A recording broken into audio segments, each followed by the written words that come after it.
Mr. Winston, thanks so much for taking time out of your day to speak with us. Thank you for having me. Well, we want to talk to you about your leadership journey. How is it that you came to this position? You have a non-educator pathway. So my leadership journey in Charlotte-Mecklenburg schools began about 15 years ago at Vance High School. I began as an English teacher. I also taught journalism and creative writing. And I actually absolutely loved my time at Vance High School. From Vance High School, I moved to our central office, working in our communications department. And from there, I began working for our chief operating officer, Hugh Hadaball, who later became interim superintendent. From there, I became chief of staff and worked in that capacity for 2 superintendents. So I've had many different experiences as part of my leadership journey that I believe have helped prepare me for this role today. So you worked in the classroom. You have, of course, writing experience, background as a journalist and a communicator. How is it that some of those skills are helping you with this position? Absolutely. I think one of the most important skill sets that all of us need, no matter what field you're in, is the ability to listen and decipher information. I also think that effective communication is important because you have to talk with people, you have to get a message out to them, you have to get them to understand your perspective. So I think those skill sets are extremely important in this role. What would you say to some of those people who might look at you and say, well, you have that non-educator pathway.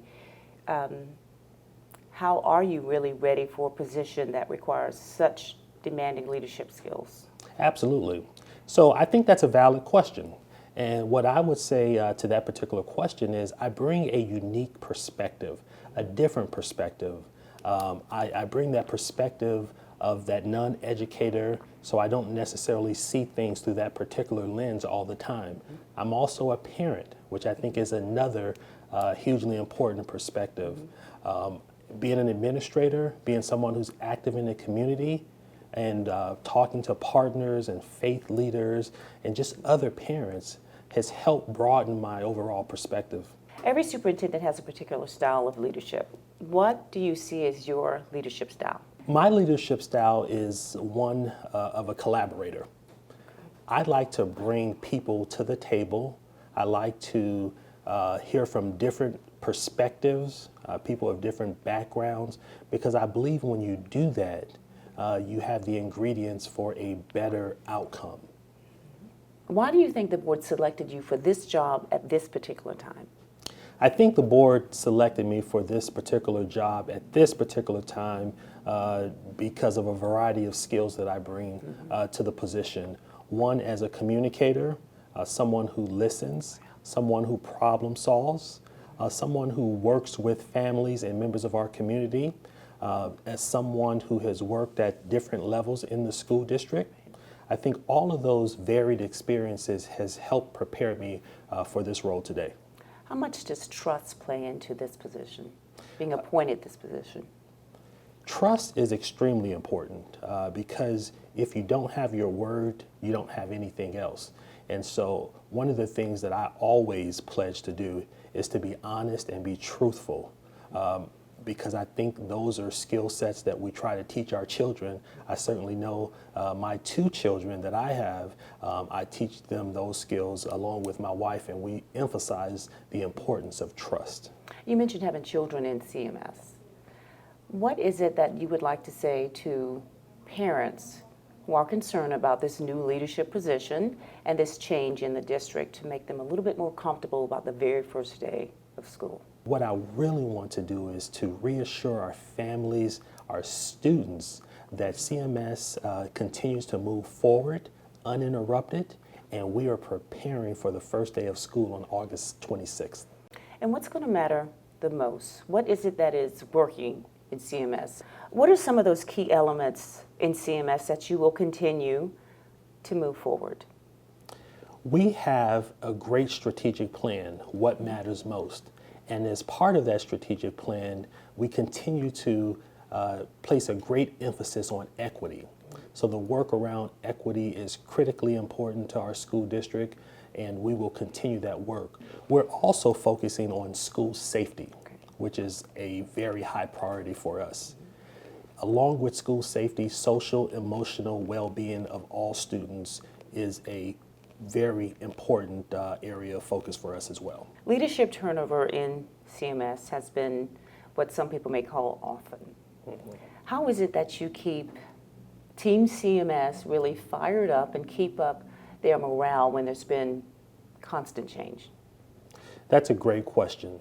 And I think the first way to address that is to really be visible and to visit different employee sites and visit schools so that your hardworking employees, our hardworking employees, see their leader.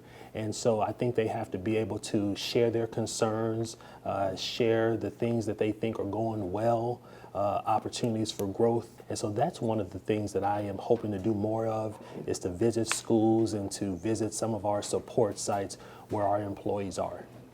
What I have control over is what's happening now. And so my goal is to do the best job I can for as long as I can and let everyone know that we're here to serve your children, to let teachers and support staff know we're here to support you. That's why we exist. That's why the role of the superintendent, of a cabinet, of a senior leadership team, we all exist to serve our school-based staff and our students, more importantly. Mr. Winston, principals and teachers are the CMS team members that most parents and most students see all the time, some of them every day.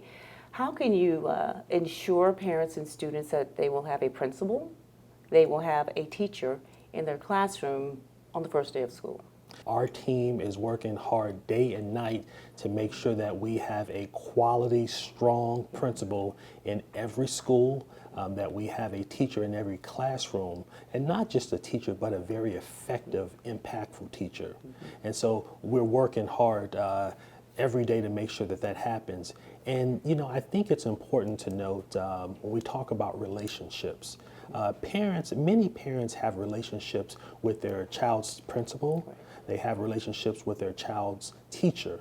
And so we want to make sure that those people are in place because we think that helps give parents confidence when those things occur. Let's talk about the first day of school. Is CMS prepared yet for the very first day of school? Our team is working extremely hard towards making sure that we have a successful opening of schools.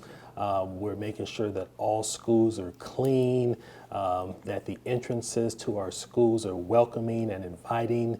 Also want to talk about just some of the vacancies that we have.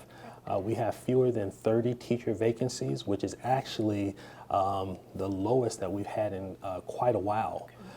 And so we're working to fill those vacancies. We have less than 30 bus driver vacancies. And we're expecting to have a bus driver on every bus so that when students walk up to that big yellow school bus, they'll be greeted with a smile. And, you know, that provides comfort to our students as they begin this school year. Okay. Mr. Winston, you're now leading a district that has a minority enrollment of students. What role does being an African-American male bring to this position, or does it play a role in this position at all? Being an African-American male, I think, is important to me because it helps inform the perspective that I bring. But one thing that I want to emphasize is that I am the superintendent for all of Charlotte-Mecklenburg schools, not just for one segment of students or one segment of the community. I am the superintendent for our entire school district, the 6 small towns that surround Charlotte.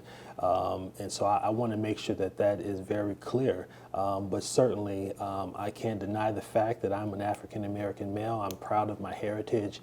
And again, I think that informs my decision along with my other varied experiences. I do feel the weight, but it's not overbearing. With any important job, there will be weight. I think you just have to stay focused on the work that lies ahead.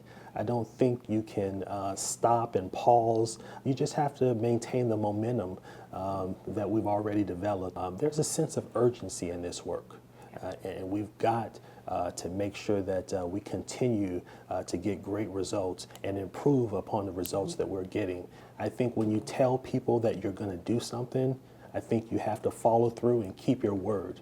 And so I think those are two critical factors to maintaining and strengthening trust. What's your message to students, to staff, as well as the community as you take on this new role? What do you want them to remember? What I want our students, our staff, and members of our community to know is that we're working hard every day to serve you. We're preparing for a great opening of schools. We can't wait for our teachers to walk back on campuses. We can't wait to greet our children. And for members of our community, my message to you is we want you to be engaged. We want you to be involved in our schools. It makes us ultimately so much better when we have your expertise, when we have your support, and we invite you to join us. Well, thank you very much for your time. Thank you so much, and I look forward to returning.